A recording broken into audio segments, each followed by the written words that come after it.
오늘 여러분들과 영화 기생충의 장면 구성에 대해서 같이 공부해 보도록 하겠습니다. 예. 기생충, 이게 제목이 되게 심플해요. 그죠? 심플하죠? 이렇게 시작됩니다. 기생충이. 그리고 끝날 때도 이 장면으로 끝나요. 그러니까 이 장면이 중요하다고 봐야 되겠죠. 그죠? 예. 기생충에는 집이 두 개 나오죠. 예. 반지하 집과 그리고 2층 집.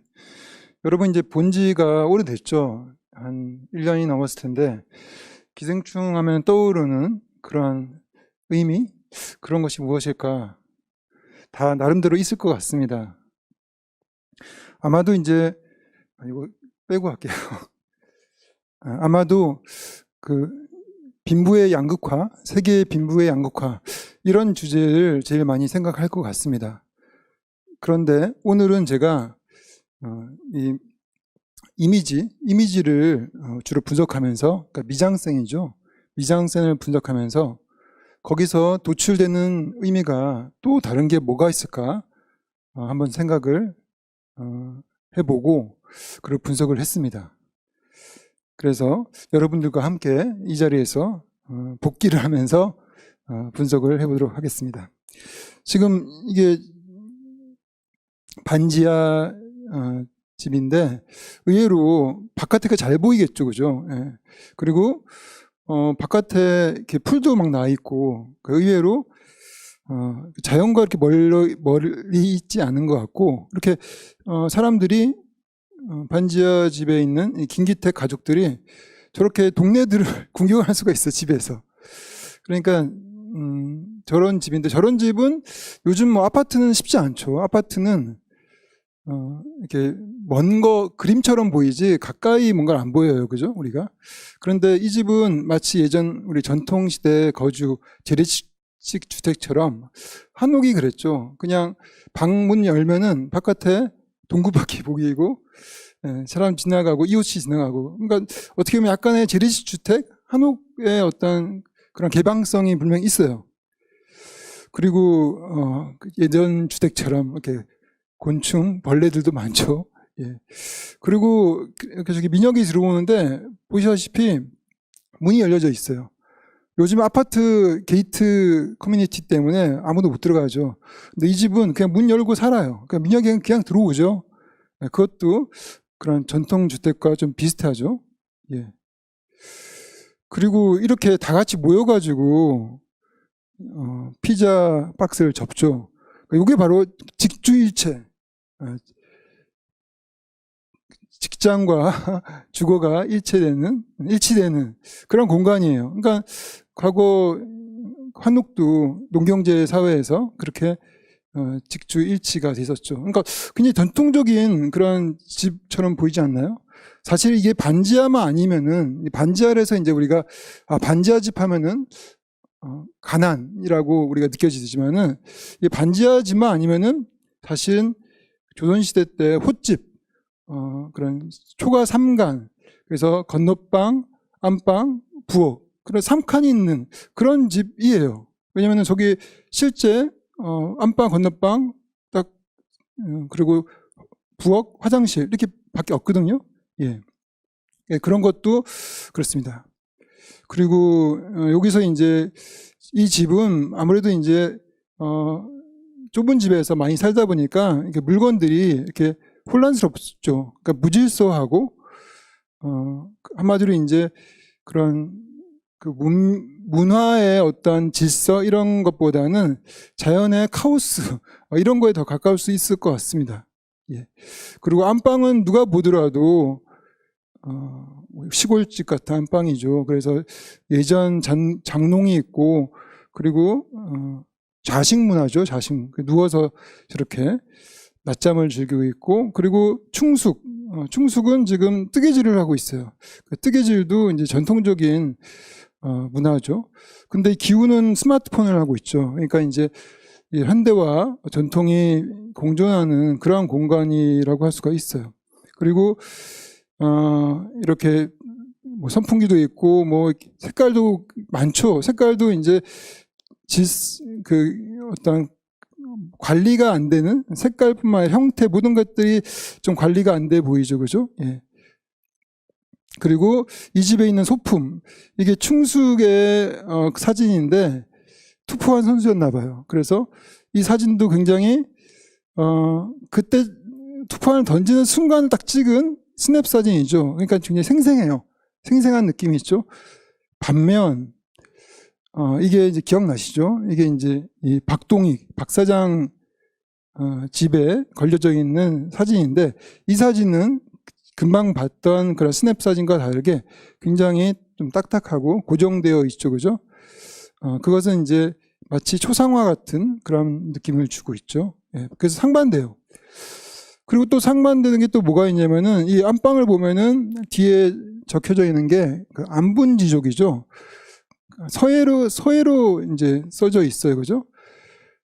그래서 내용은 평화롭게 자기 분수를 지키면서 지족, 만족을 안다, 뭐 이런 뜻이죠. 그러니까 그것도 요즘 이야기가 아니라 옛날 이야기죠. 옛날 조선시대 때 또 안빈낙도 이런 거죠. 가난하더라도 그걸 즐기는, 그냥 그 자연 그대로를, 또 본성 그대로를 즐기는 그러한 내용을 써져 있는데, 그게 바로 김기택이 나름대로 생각하고 있는, 추구하는 그런 삶일 수도 있어요. 왜냐하면 영화 보면 김기택이 계획이 없는 사람이거든요. 무계획이에요.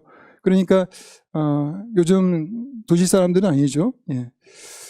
반면 이 네이선박, 얘는 이제 박동익이 영어식 이름이 네이선박인데, 누가 보더라도 그 영어권에서 뭐 경력이라든지 학력을 가지고 있었던 것 같고, 그리고 이노베이션 어워드 이런 IT 쪽에서 무슨 상을 받았죠. 그리고 저 글자를 보세요. 글자가 서예와 다르죠. 서예는 직접 사람이 쓴 기운생동한 그러한 글이라고 하면은 이 활자는 기계가 박은 거죠. 그러니까 구텐베르크 이후에 어떤 근대 문명의 상징이고 근대 대량 생산의 상징입니다. 왜냐하면 활자가 처음으로 인간 문화 중에서 대량 생산을 했던 그런 상품이거든요. 그 이후에 산업혁명이 시작되면서 나머지 그런 지금 우리가 누리고 있는 상품들이 공장에서 만들어지고 있는 것이죠. 그러니까 저 활자는 어떤 근대 상징이자 어떤 지금 소비 문화의 시작이다라고 볼 수가 있어요. 그리고 저 활자라는 건 기본적으로 살아있지 않죠. 한번 박히면은 고정되고, 그리고 글자 자체가 가지고 있는 어떤 서열성, 이런 것들이 분명히 있죠. 그리고 이제 아까 봤던 것처럼 김기택 집은 개방적인 반면 박동익 집은 이렇게 폐쇄적이죠. 예, 그리고 집이 2층 집인데 누가 보더라도 이게 직선이 강조되는 서구 근대 건축입니다. 사실 저 건축이 일제강점기에 굉장히 우리나라에서 인기가 있었다고 합니다. 일제가 우리나라 한옥이 볼품없고 미개하다 이렇게 얘기를 하면서 주거 개선을 해야 된다 해서 이러한 근대주택을 도입을 합니다. 그래서 그때 근대주택 이름이 문화주택이었다고 합니다. 문화주택. 그래서 이 문화주택을 갖는 것이 당시 식민지 한국인들의 꿈이었다고 해요. 그리고 해방된 이후에도 박정희 대통령이 또 그런 얘기를 해요. 고래의 그런 한옥들, 이런 집들을 부시고, 그리고 이러한 문화주택 같은 그런 집을 지어서 근대화를 이루어야 된다. 물론 아파트를 지어서 근대화를 또 이루었죠. 예. 그러니까 이제 이런 2층 집은 우리 한국인의 욕망이 담겨져 있는 그런 근대주택이라고 볼 수가 있어요. 그리고 집 안을 보더라도 질서정연하죠. 근대의 어떤 규율, 이런 것들이 굉장히 잘 지켜지고 있고, 예. 그리고 모든 것들이 실내도 이렇게 직선으로 되어 있죠.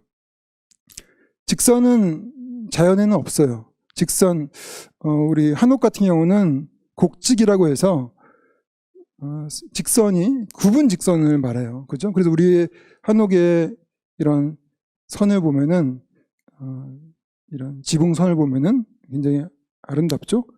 뒷동산의 산세를 닮아서 아름답습니다. 그런데 이제 근대 주택은 자연과 조화라기보다도 자연을 지배하는 그러한 속성이 있기 때문에 효율성, 경제성이 더 중요하기 때문에 이런 직선이 선호가 되는 것이죠.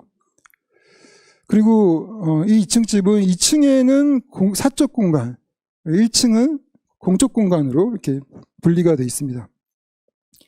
그리고 이렇게 정원은 접객 공간으로 또 확실하게 분리가 되죠. 아파트에는 접객 공간이 없는데 이러한 저택에는 이런 접객 공간이 있죠. 물론 우리 한옥도 사랑방, 사랑채라는 접객 공간이 있었어요. 근데 그거와 다른 것은 이거는 완벽한 서구 문화죠. 얼굴만 한국인이고 모든 것이 발끝부터 머리끝까지 다 서구적입니다. 저기 큰 모자를 쓰고 있는 외국인 주방장을 보더라도 약간 이질감이 납니다.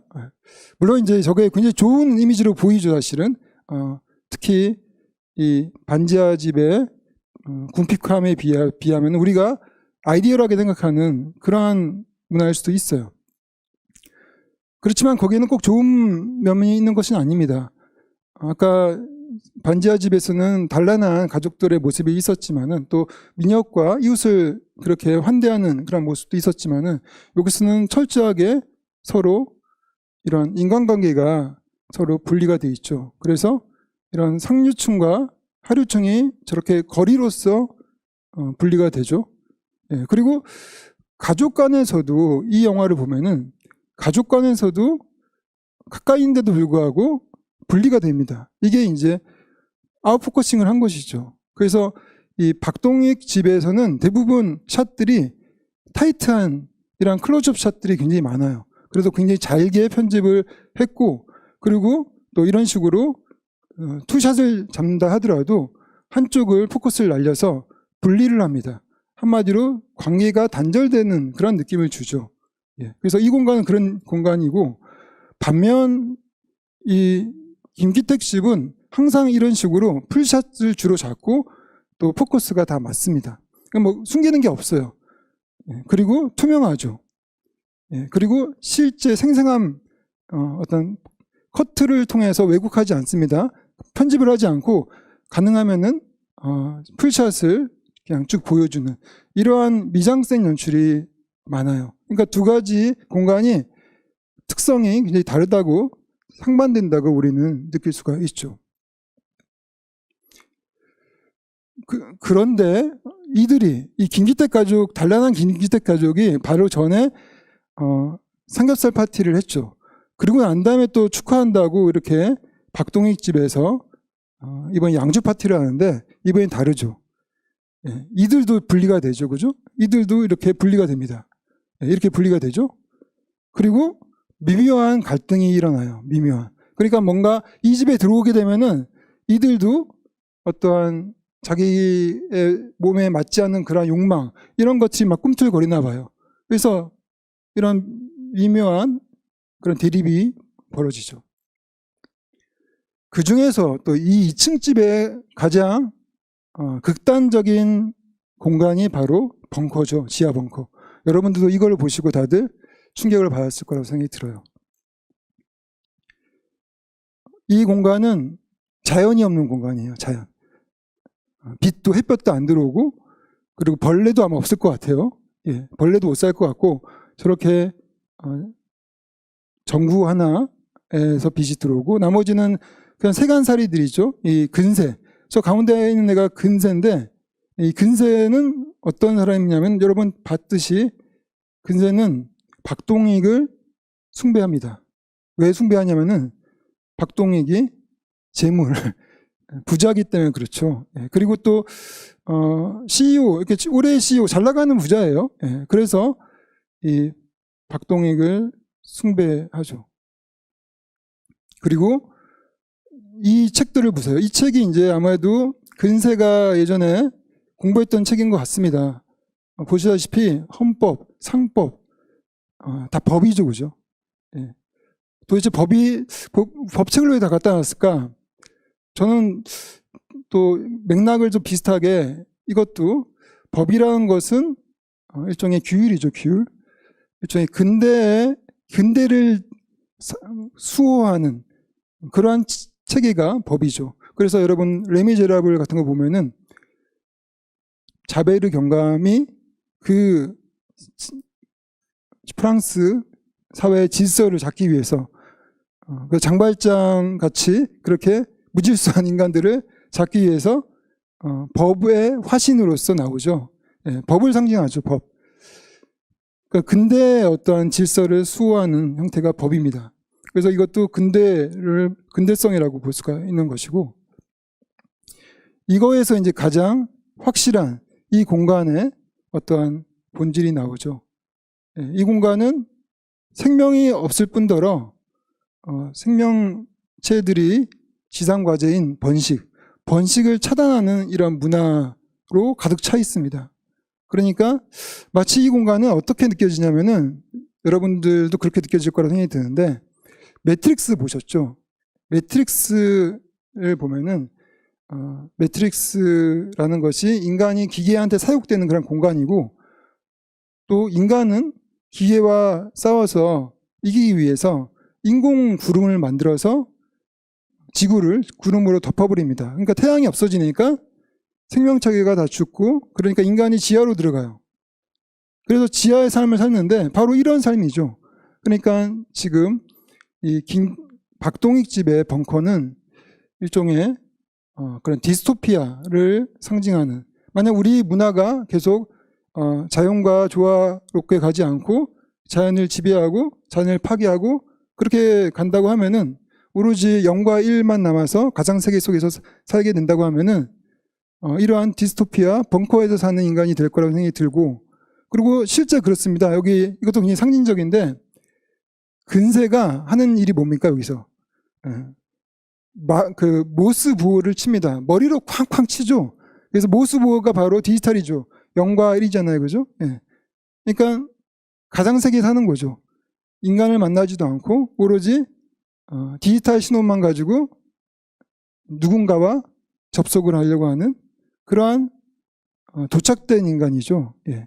그런 인간이 미친놈이라고 볼 수도 있지만은 디스토피아 세계의 어떤 모습이라고도 우리가 볼 수도 있어요. 그럼 이제 제가 이제 두 공간에 대해서 대립을 시켰죠. 그래서 알고 보니까 두 공간이 단지 빈부로 대립되는 것뿐만 아니라 그 밑에 보게 되면은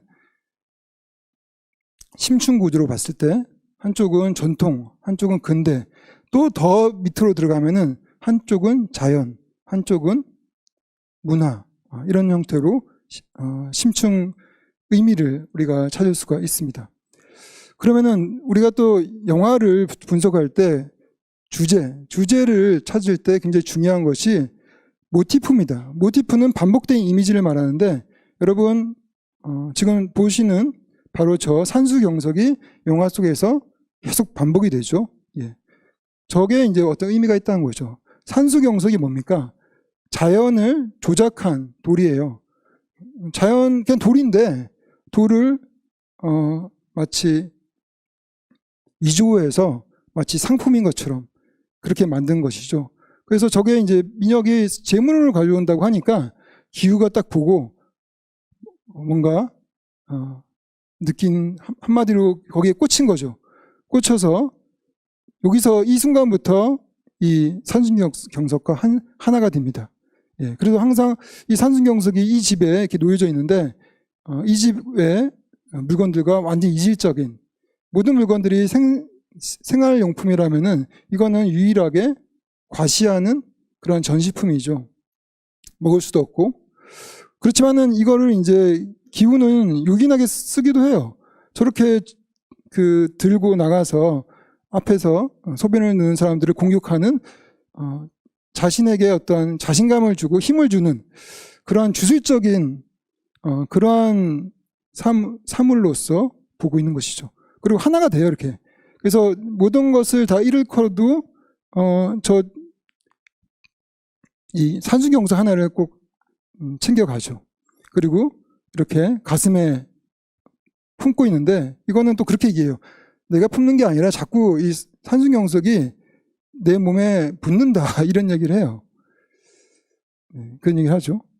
아직까지 하나인데 결국은 이 배신당하죠. 이 산수경석이 자신의 머리를 치죠. 물론 근세가 이 산수경석으로 이 기후를 공격을 했기 때문에 거의 죽다시피 하죠. 그렇지만 죽지는 않고 다시 살아납니다. 즉 죽음과 재생의 순간이에요.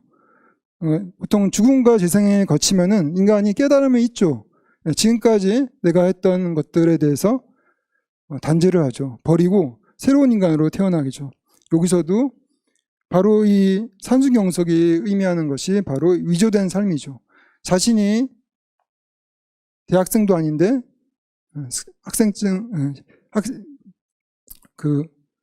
대학생으로 위조를 해서 살았던, 또 자기 본성과 관계없이 살았던 그러한 삶을 단죄를 했다고 그렇게 볼 수가 있죠. 그렇게 해석할 수가 있습니다. 그러니까 이 산수경석은 이 영화 속에서 한 측, 즉 이 자연과 상반된 그러한 상품 또는 자연과 상반된 문화, 그리고 또 본성을 조작한 그러한 문화로 또 볼 수가 있죠. 또 하나 이제 그 모티프만 얘기를 하고 이제 전반적으로 정리를 하도록 하겠습니다. 또 하나 굉장히 또 흥미로운 모티프는 바로 저거죠. 저게 뭐죠?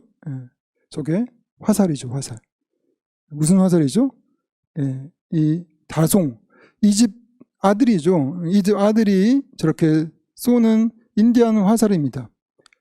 그래서 엄마가 걱정을 하죠. 엄마가 애가 산만하고 그래서 컵스카웃 보내서 뭔가 이렇게 규율 있는 아이로 만들고 싶다 이런 얘기도 해요. 예.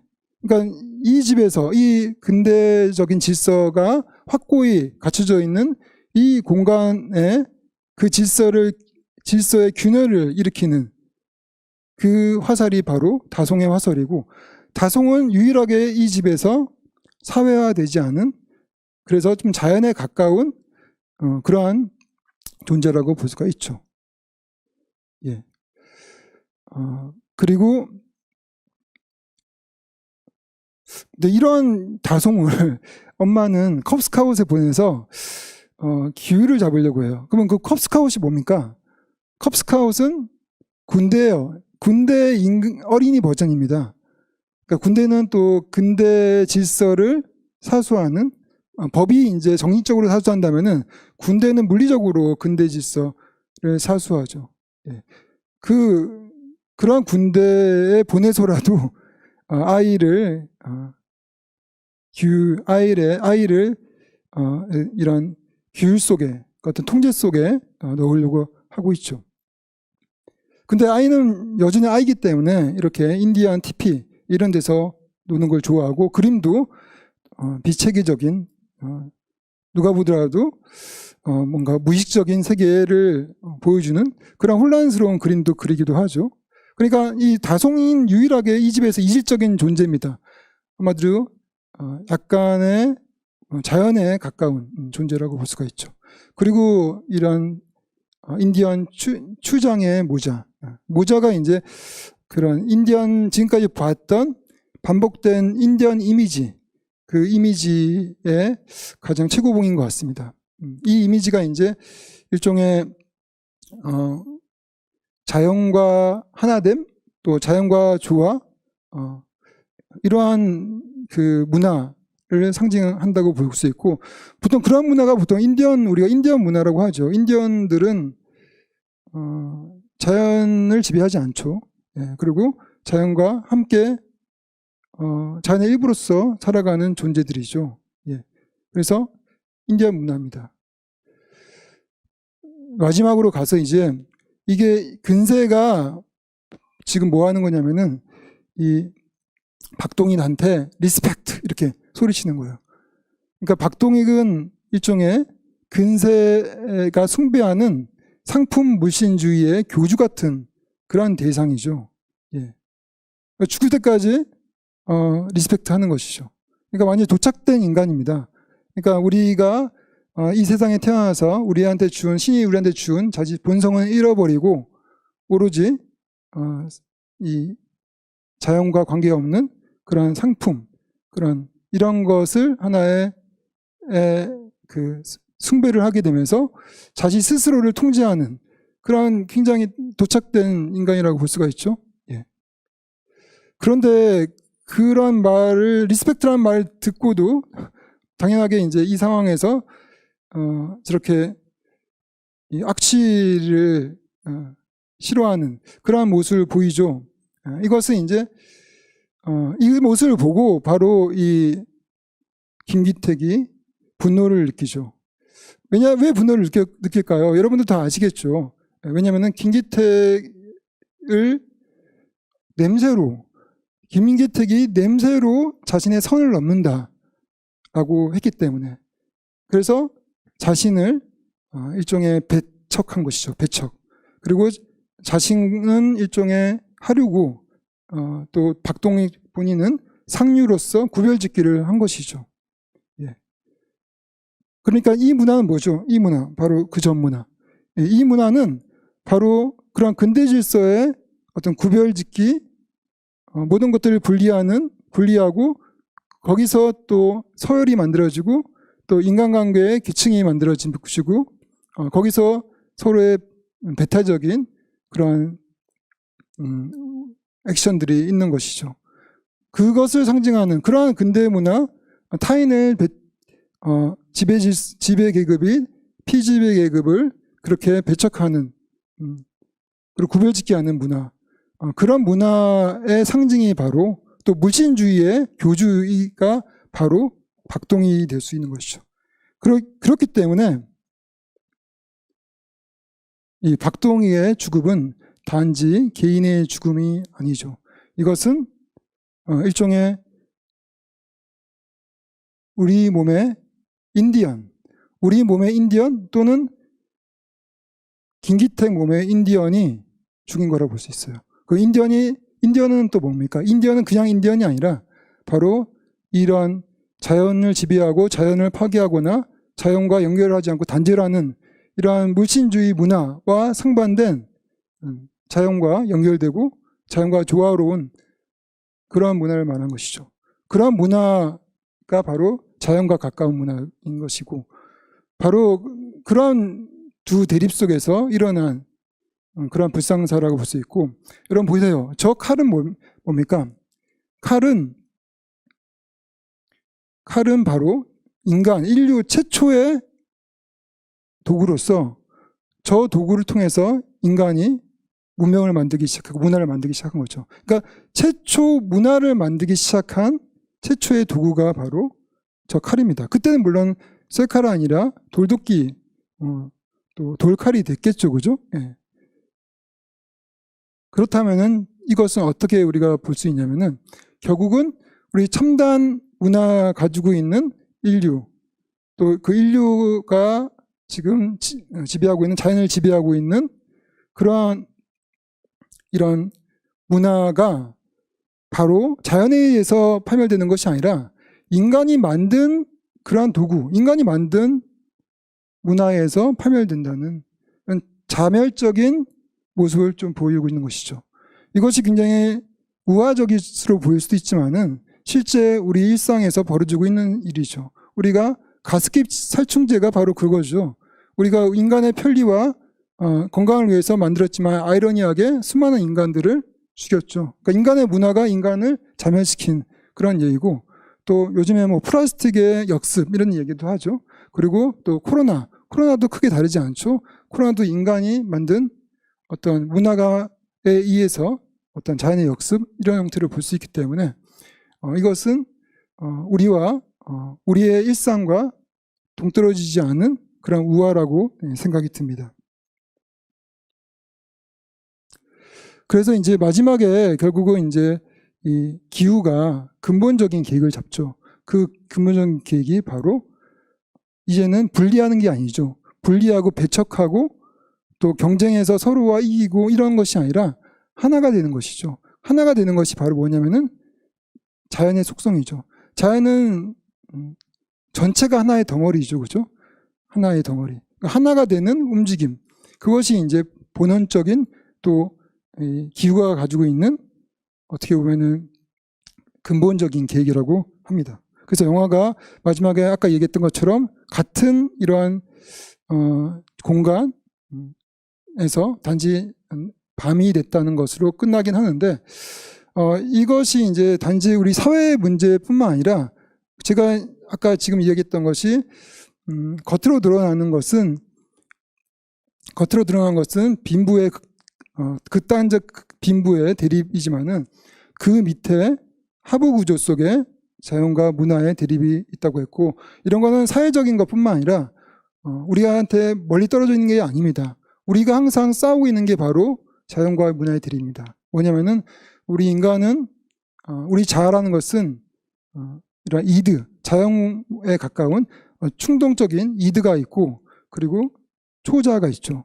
그래서 초자와 이드 사이에 항상 갈등하는 존재가 우리 인간입니다. 그렇기 때문에 이러한 영화, 우리 인간이 만든 영화 스토리를 잘 분석을 해보면은 겉으로는 다 다양한 주제를 가지고 있지만은 그 심층 구조, 그 밑단에서는 이러한 자연과 문화 또는 본원적인 것과 인위적인 것 간의 대립이 존재합니다. 그래서 아까 제가 레미제라블 얘기도 했는데, 레미제라블도 장발장이 어떻게 보면은 그런 본성적인 것, 어떤 포용과 사랑이라는 본성적인 그런 쪽이고, 자베르는 당연하게 문화, 인위적인 것인 것이죠.